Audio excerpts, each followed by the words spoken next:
So at the house Marjorie and I just bought this past summer, there is a window that is um, on our second level.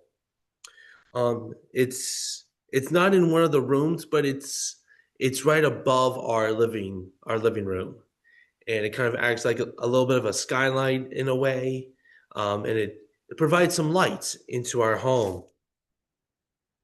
But with this window, there's some problems with it. Number one is that the view when you look out the window is not exactly one of like true nature or one you would want to stare at for a long period of time because well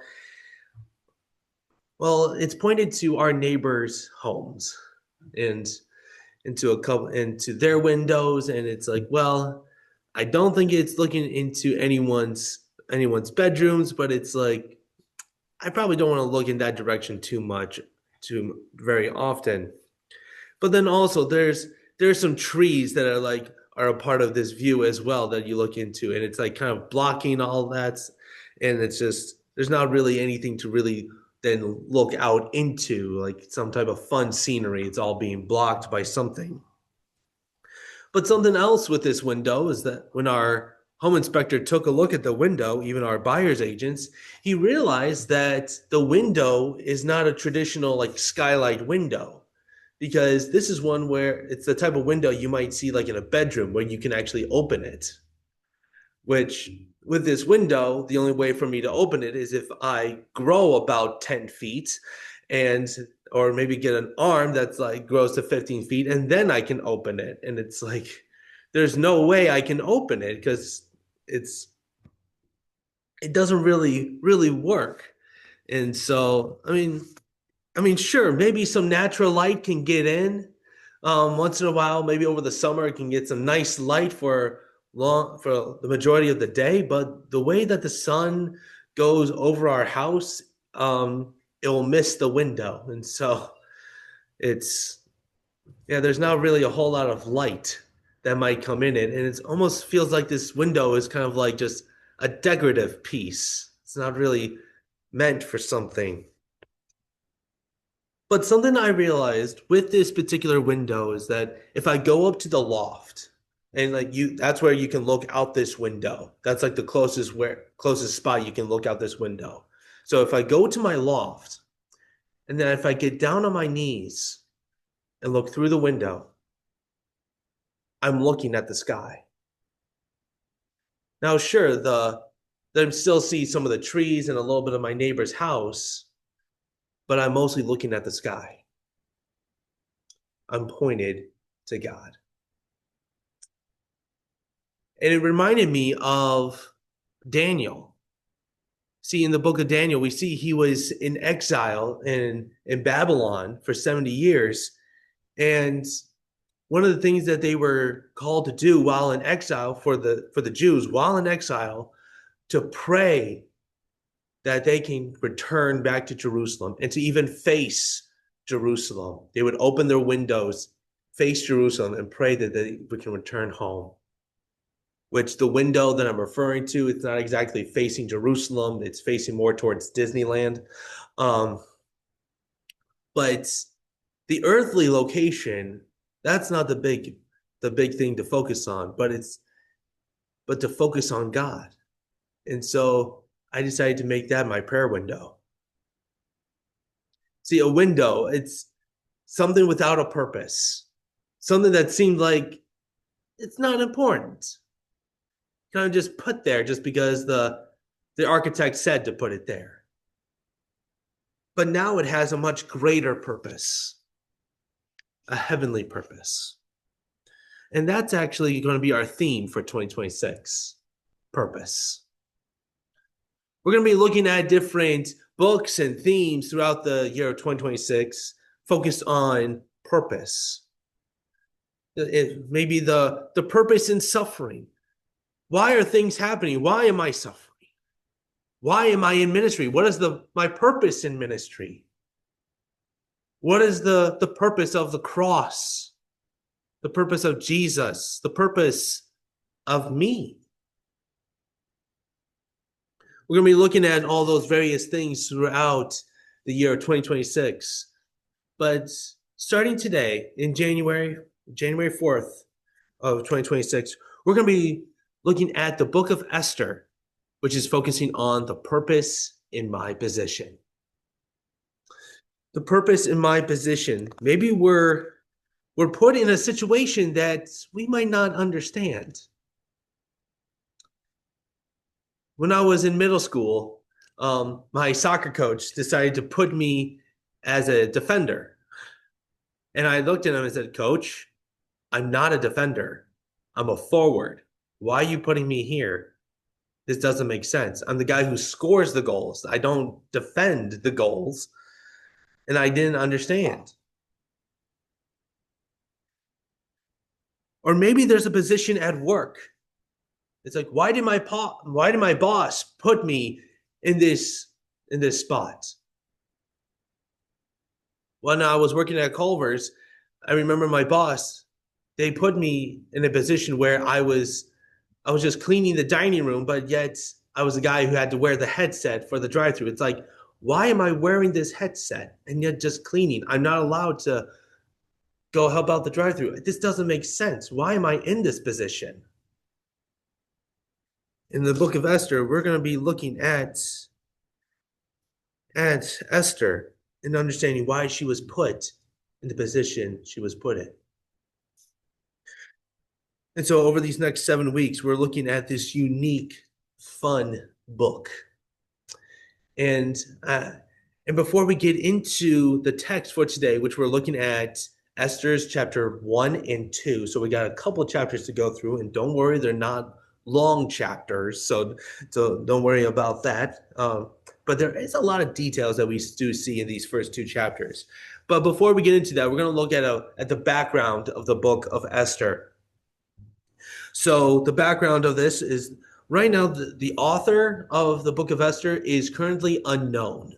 So we don't know who wrote this book, but we do know it is someone who understands Persian culture, which that's the location of the book of Esther. It's located in the city of Susa, which that's the capital of Persia. It was written in the 5th century BC, and we believe it took place somewhere between 482 BC to 473 BC, someplace in there. So this is during the time where the exile, if you remember a couple years ago, we looked at Nehemiah and Daniel. That took place with the exile. Daniel was at the beginning of the exile. Nehemiah was at the end. This is taking place a bit closer to the end. So this event is actually taking place in the middle of the book of Ezra, where Ezra, that's rebuilding the temple after the time in exile. And so one way to describe it is if you look at the book of Ezra, there's chapters 1 through 6, then we got the events in Esther, and then after Esther, we have the rest of Ezra. And so with this, we see people are starting to come back from exile, but people are not quite coming back yet. So the people here, they're still in exile, but they're not going back to Jerusalem because they kind of like being in Persia. It's been their home for quite some time, and so they might not want to go back. And then the main theme here in the book of Esther, we see God's care, God's provisional care, God's providential care. We see God taking care of his people in the book of Esther. But what's so interesting about Esther is that God is not mentioned, not once in the book of Esther. But yet we see God at work, God taking care of his people in this book. We even see that in the book of Esther, this gives us the origins of the Feast of Purim. So the Feast of Purim, it's the celebration of Queen Esther saving the Jewish people from annihilation, from being killed. And so Jesus would have celebrated this particular festival, the Feast of Purim. And so that was one of the main reasons why Esther was kept here in the Torah, or I'm sorry, the Tanakh. Which the Tanakh, that's what the Jews call our Old Testament. So we call it the Old Testament; they call it the Tanakh. And so it's a very important historical book as a part of their history. And so that's just a little bit of background in the book of Esther. So now let's get into the text itself. So I invite you to turn with me to Esther chapter 1. So, Esther chapter 1, we see the first chapter, this whole chapter, we see troubles at the banquet. That's our first point. We have troubles at the banquet. So starting off here in verse 1, in chapter 1, it says, "This is what happened during the time of Xerxes, the Xerxes who ruled over 127 provinces, stretching from India to Kesh. At the time, King Xerxes reigned from his royal throne in the citadel of Susa. And in the 3rd year of his reign, he gave a banquet for all his nobles and officials, the military leaders of Persia and Media. The princes and the nobles of the provinces were were present." So a little understanding here. So King Xerxes, when we actually look more into the original text, we find out that King Xerxes, that's more the his Greek name. So that's not exactly his actual name. That's more of the Greek name. But we find that his actual name is Ahasuerus. So it's actually King Ahasuerus, which I know that might sound a little bit of a confusing name. So just for now, we'll just stick with the name Xerxes. And I have a feeling maybe some of your Bibles might actually still have Xerxes like mine. Maybe others might have Ahasuerus. And I know it might sound like a very weird name, but that is his name. And but again, just for clarity, we'll just stick with Xerxes for now. So we see King Xerxes. He is the king of Persia at this time, and he decides to give a big banquet. And we then see in verse 4 of how long this banquet lasts. It says, "For a full 180 days, he displayed the vast wealth of his kingdom and splendor and glory of his majesty." 180 days, a 6-month banquet. That's a really long party. Now, some people have said that with his military leaders, maybe they were just coming in and out. Like some stayed for a little bit and then left, and then the others came in. So it's kind of like a rotation period. But man, a 6-month party. That's a long party. I understand there might be some parties in during this time period that would last maybe even a week. In fact, if my memory serves me right, the wedding in Cana where Jesus turned water into wine, that was a week-long party, and that was starting to get kind of long. But here we see an 180-day long party. and and as we continue, and the next several verses talks about like all of his splendor and all the wealth that he's had that he's displaying. But in verse 5, we also see at the end of this banquet, when these days were over, the king gave a banquet lasting 7 days in the enclosed garden of the king's palace for all the people from the least to the greatest who were in the citadel of Susa. So a 180-day party now concludes with a 7-day party. it's, it's like, okay, sure, 180 days, you couldn't quite get that party all done with. You got to have another 7 days. It's like, okay, King. Okay, King Xerxes. And so these several months now, the hard thing is for us, we might just see, oh, it's just a party. They're just hanging out, having fun and everything. The hard thing is this probably wasn't exactly just a simple dinner party. It's most likely this was a massive orgy. And so they just wanted to just party and have fun and just do whatever they pleased. And granted, this is not exactly a Jewish culture here. This is the capital of Persia, where they just wanted to do what they pleased. And then we also see other things where, in verse 8, it talks about how the king said that people he told the stewards that his guests can drink however they would like. In fact, again, it's in verse 8, by the king's command, each guest was allowed to drink in his own way, for the king instructed all the wine stewards to serve each man what he wished. So then this would really go into the whole big orgy in a way. How it's like they get just massively drunk and then just do whatever they want. And something interesting in verse 9, we see Queen Vashti. So this is the queen of Persia, so Xerxes' wife. So Queen Vashti also gave a banquet for the women in the royal palace of King Xerxes.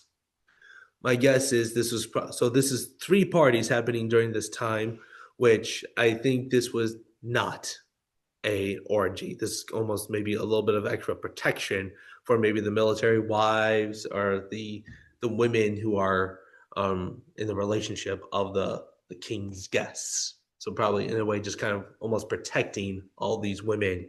At least that's to my understanding from what I studied. But then as we continue on, and in verse 10, on the seventh day, when the king was in high spirits from the wine, he commanded the seven eunuchs who served him to, and the list of names, Mehuman, I'm going to try to pronounce these, Mehuman, Bizath, Harbana, Gebetha, Abika, Zithar, and Caesarus to bring before him Queen Vashti, wearing her royal crown in order to display her beauty to the people and nobles, for she was lovely to look at. So the king, he's high on spirit. He has high spirits from the wine, aka he's drunk. And then he says, "Hey, I want my Queen Vashti to come out here and display her beauty while wearing her crown." But the issue is, this is not exactly a time where he's, hey, I want to brag to all my buddies here of how beautiful my wife is. It's not just that. It's he wants to show off her beauty, which means pretty much not wear anything and have her just walk around, be naked, or have something that's very transparent, something that's very see-through to just show her body off to everybody that's there at his party while wearing her crown. So it's not like this simple, like, oh yeah, look how beautiful my wife is. No, it's parade his wife around. But then in verse 12, we see her response where it says, but when the attendants delivered the king's command, Queen Vashti refused to come. When the king, then the king became furious and burned with anger. So Queen Vashti, she understood that this is not exactly a nice thing, a nice gesture the king is doing. It's very childish. It's degrading. And she refuses to do anything. She was very brave to tell the king no, which typically you don't really do that. You don't tell the king no. And from this, he got angry. He got furious. And so all those counselors, those seven men, those counselors that we talked about earlier, the seven eunuchs, they went to King Xerxes to let him know, hey, what if we make this law that Queen Vashti is no longer allowed to be in your presence? and we make it brand new law, and it cannot be changed, and we have to spread it throughout the entire region of Persia, which is one of the biggest regions of the time period, and that Queen Vashti is not allowed to be here anymore. That she is pretty much banished. And so then the king liked the idea, and he made it law. And so then, with this brand new decree, Queen Vashti was then taken away, and her position was then going to be given to somebody else.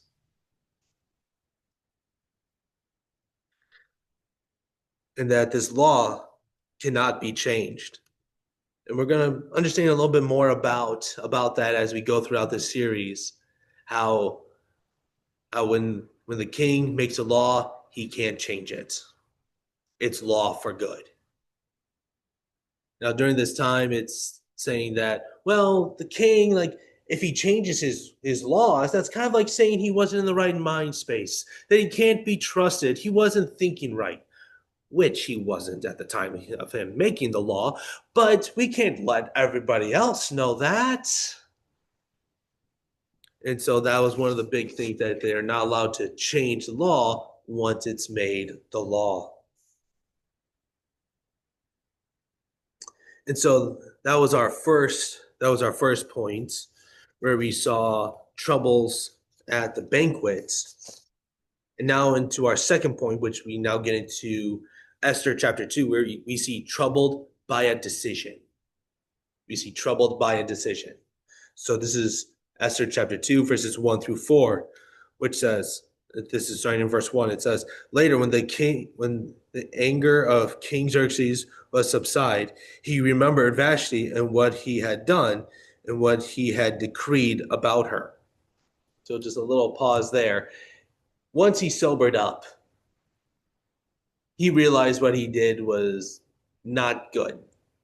He's like, why on earth did I do that? Why did I do this?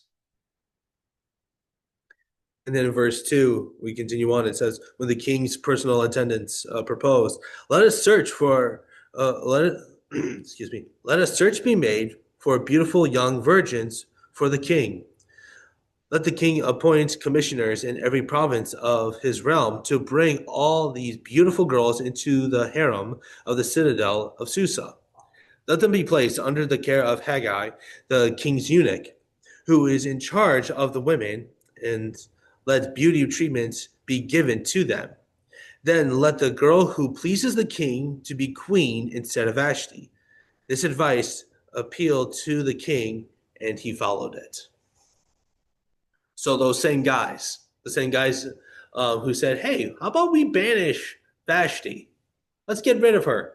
Let's give the position to somebody else. They're coming in and be like, well, okay, here we go, King Xerxes.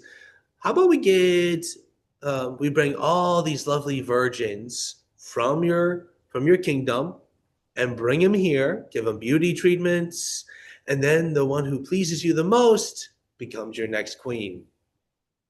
And so he's like, okay, that works. Which, it's kind of interesting where those same guys who made the bad decision before to influence the king, he's like, hey guys, what should I do now? Going to those same guys who made the bad decision, who influenced him before. Well, yes. So the king, he was troubled by the decision he made by banishing Queen Vashti, but now he's going to be looking for a new queen. Which, because of these events, we get the main character of this book. And we see her in our next section here, troubled by surroundings, which is chapter 2, verses 5 through 20. So starting in verse 5, it says, now there was in the citadel of Susa a Jew from the tribe of Benjamin named Mordecai, son of Jahar, the son of Shimei, the son of Kesh, who had been carried into exile from Jerusalem by Nebuchadnezzar, king of Babylon. Among those taken captive with Jehoiakim, king of Judah. Mordecai had a cousin named Hadassah, whom he had brought up because she had neither father nor mother. This girl, who was also known as Esther, was lovely in form and features, and Mordecai had taken her as his own daughter when her father and mother had died. So I have a feeling maybe some of us here have heard a name in this section before, the name of Hadassah, which this is where Marjorie and I got the name Hadassah because we talked before about the name Esther, but we remembered how there were several different Esthers that we knew. And so then Marjorie mentioned, how about we get something different? And so then we thought on the name Hadassah. So same person, different name, and yet very unique name. Now, it's very common for people during this time period, and especially in exile, to have two different names. You would have the Jewish name, for in this case, it was Hadassah, but then there was also the Persian name, in this case, Esther. And so the Jewish name was the connection with all the heritage and the bloodline and all the history that went along with the Jewish heritage. But then the Persian name, that was given to people so that, or given to children because, well, they wanted to make sure to protect their identities a little bit. Because when it comes to the Jews in exile, particularly in Persia, um, Persians didn't exactly hate the Jews. They weren't like mean. They didn't hate them or in any sense, but they didn't not like them, if that makes sense. So it's like they weren't mean or harsh, but they didn't exactly maybe get along. And so sometimes having the Persian name, using that instead of the Jewish name was a little bit of an extra way to hide the identity and have a little bit of an extra protection. And we also saw this with the book of Daniel. We saw Shadrach, Meshach, and Abednego. Those weren't their Jewish names; those were their Babylonian names. So this wasn't just common here in this book. It's Persia. They did it with Babylon. I even had a friend in high school. His name was Young Un. That was it. He was an exchange student from South Korea. He came to the United States. He said his English name was Peter, but for us as his friends, we just said, you know what, we're fine with just calling you Young Un. That's your name. Like we can just call you that, and we were fine with it. Obviously, the changing of the Korean name to the English name wasn't a protection. It was just maybe a little bit of an easier way to pronounce.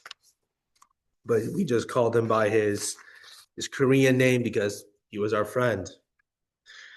And so we see these characters here. So we see Hadassah. She didn't have a father or a mother, which obviously she was born by them, but they both had passed away.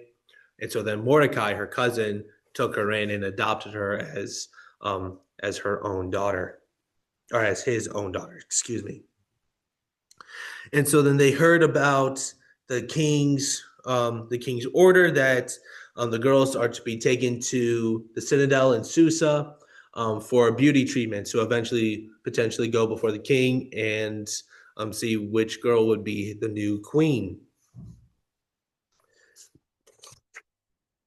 Now, with this, Esther was then taken to the citadel to be one of these virgins to present before the king.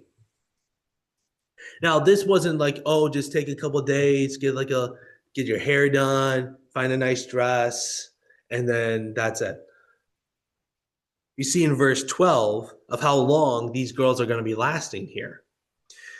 Before a girl's turn came to go to King Xerxes, she had to complete 12 months of beauty treatments prescribed for the women, 6 months of oil and myrrh, and 6 with perfumes and cosmetics. That's a long time.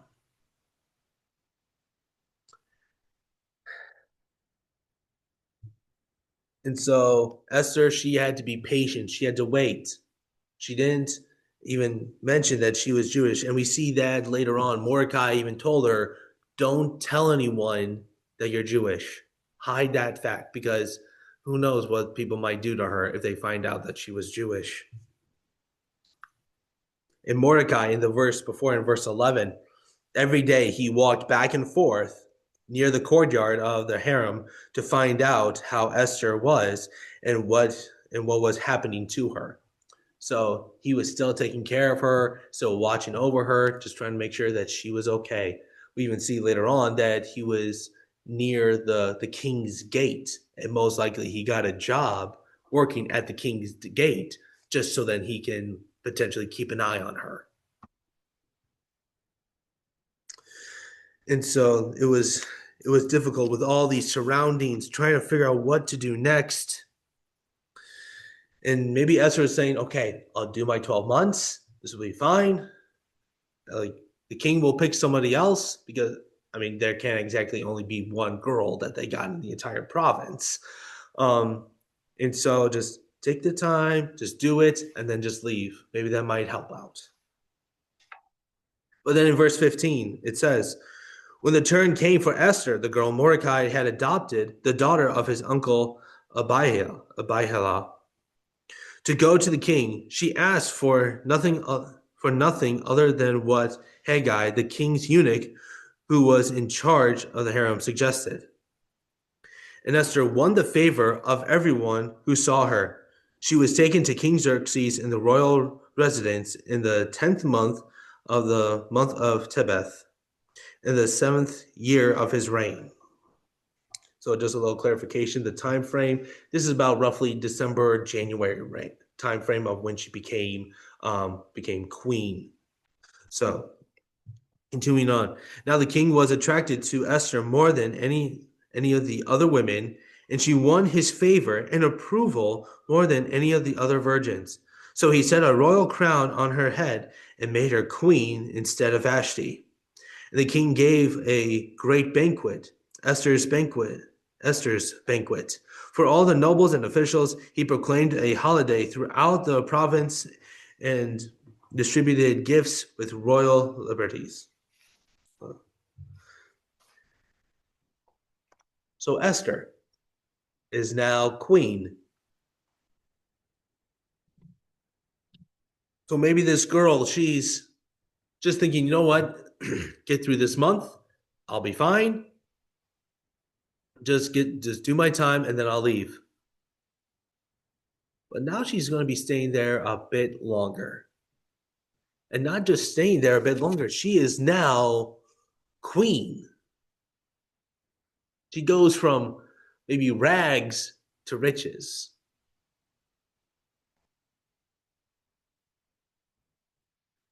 She's put in this situation. She's like, wait a second, I'm a Jew and I'm married to a Persian. There were laws that say that you couldn't marry outside of the Jewish nation. So not only has she done that, but now she's married to the most powerful person in the region. And there were people during this time who wanted to become Persia's best friend. So Persia, probably one of the greatest um, empires of the time period, it's she's married to the most powerful person in the world at the time, and her faith contradicts his faith. What is she then to do?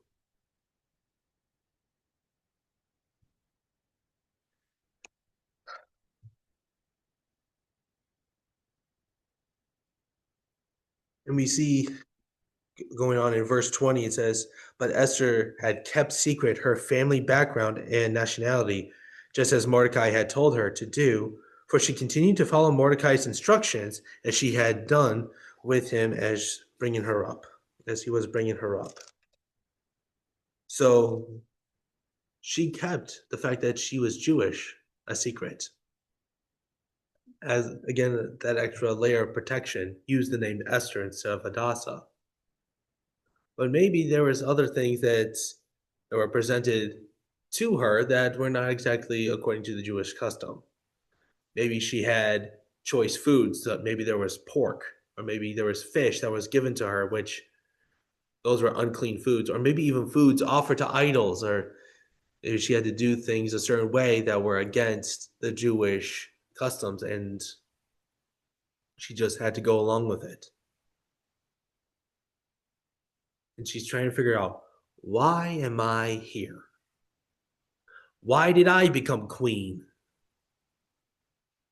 There were plenty of other virgins, plenty of other women that the king could have selected, but yet she's the queen.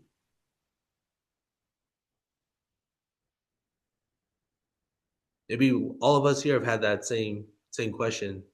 We raised the same question. Why me? Why am I put here?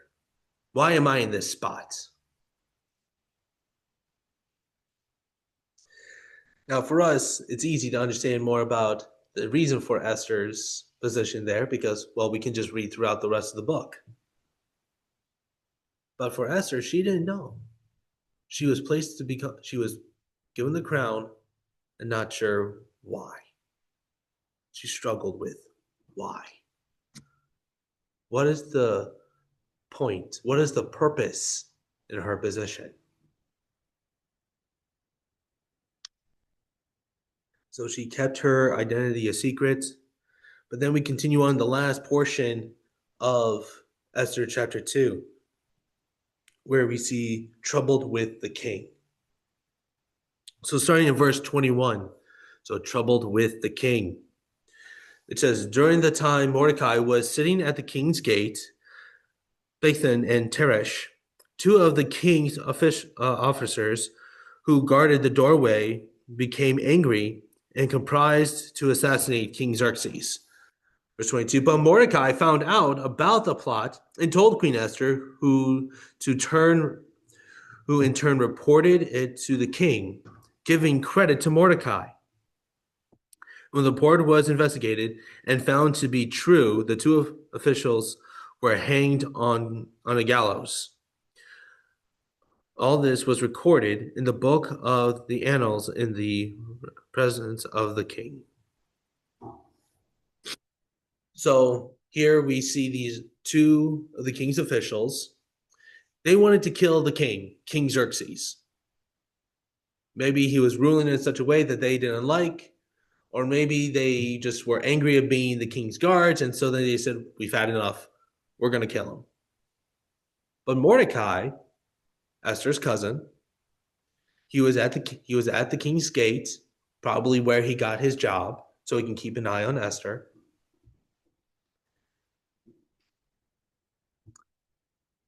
He overheard this plot and wanted to get the message to Esther. Maybe there was a friend, or maybe there was a colleague of Esther's, or maybe a servant of Esther's, or some way that he was able to get the message to Esther about this plot.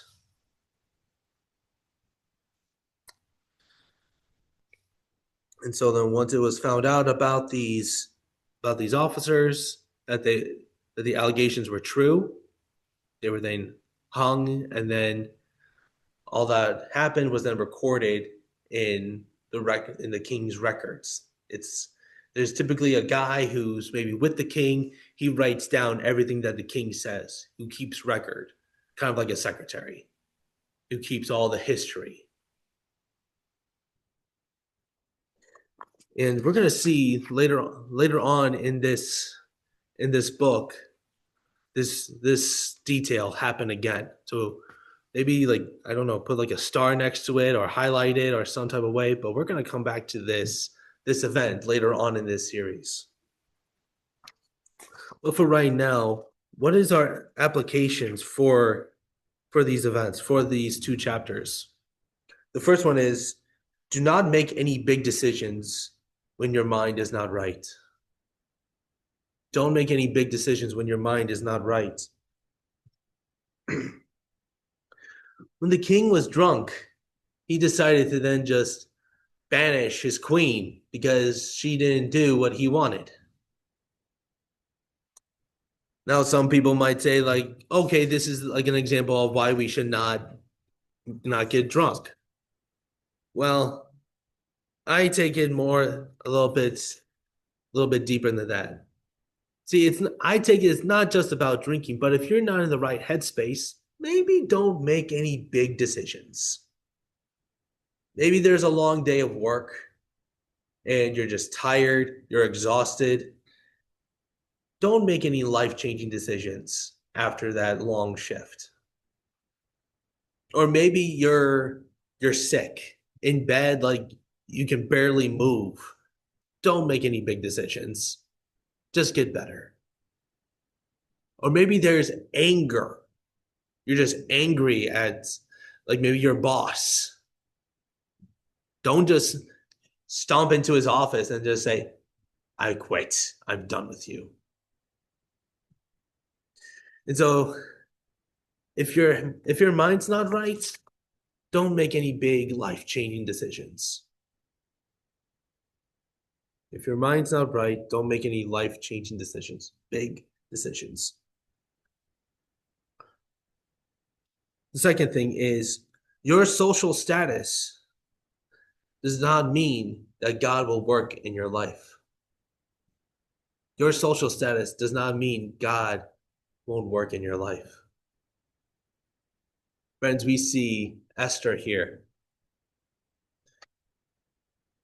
She is taken from this low point in society. She's in exile, and yet she is being put in one of the highest positions in the region. And as we go throughout the series, we're going to see God work through her. We're going to see why God put her there, which leads us to our third and final application for us today. God orchestrates events that we do not understand. God orchestrates events we do not understand. Friends, with Esther, she's become queen. A Jewish girl is now queen in Persia.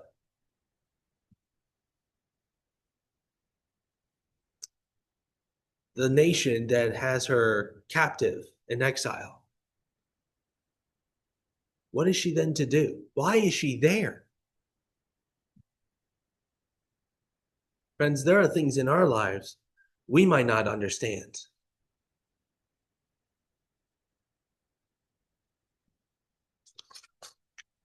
Friends, I asked that very same question when I was back at the camp before the pandemic. Lord, why am I here? Why am I here? It didn't make sense to me. I was working anywhere between 50 to 70-hour weeks, got to barely see family and friends. It's like, why was I there? Even as an Amazon driver, I asked the question, why am I here? I even asked that this past Friday when I was delivering packages. Why am I here?